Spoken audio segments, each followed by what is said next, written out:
తమిళనాడులో సతంకులం lockup death case సంబంధించిన కేసులో మదురై కోర్టు ఏప్రిల్ 6, 2026 ఒక చారిత్రాత్మక తీర్పు వెలువరించింది. తండ్రి కొడుకులైన జయరాజ్ మరియు బెనిక్స్ మరణానికి కారణమైన 9 మంది పోలీసులకు శిక్ష విధించడం అనేది చట్టం ఎవరి చుట్టం కాదు, చట్టం ముందు అందరు సమానులే అన్న మాట నాకు ఇప్పుడు నిజం అనిపించింది. చట్టానికి న్యాయానికి జరిగిన ఈ సమరంలో ధర్మానికి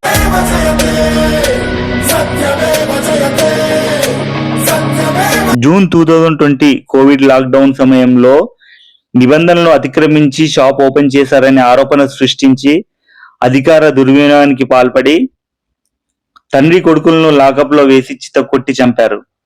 నకిలీ ధృవీకరణ పత్రాలు సృష్టించారు. కానీ సృష్టి వీళ్ళు చేసిన విధవ పని గుర్తించి 2020 నుంచి 2026 వరకు కర్మ వెంబడించింది అనే దానికి ఉదాహరణ.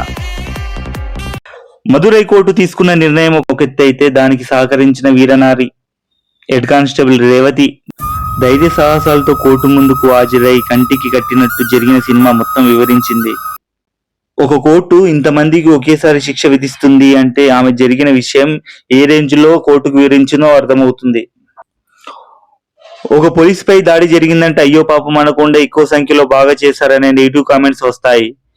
కానీ అందరు పోలీసులు మంచోళ్లే. కానీ కొంతమంది ఒంటిపై యూనిఫామ్ ఉంది కదా అనే గర్వం, పేదలపై చూపించే రాక్షసత్వం, మూర్ఖత్వం వల్ల పోలీస్ డిపార్ట్మెంట్ కి చెడ్డ పేరు వస్తుంది.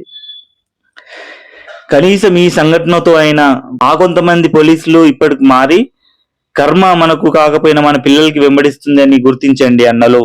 I respected police department. I respected Indian Constitution. Thank you.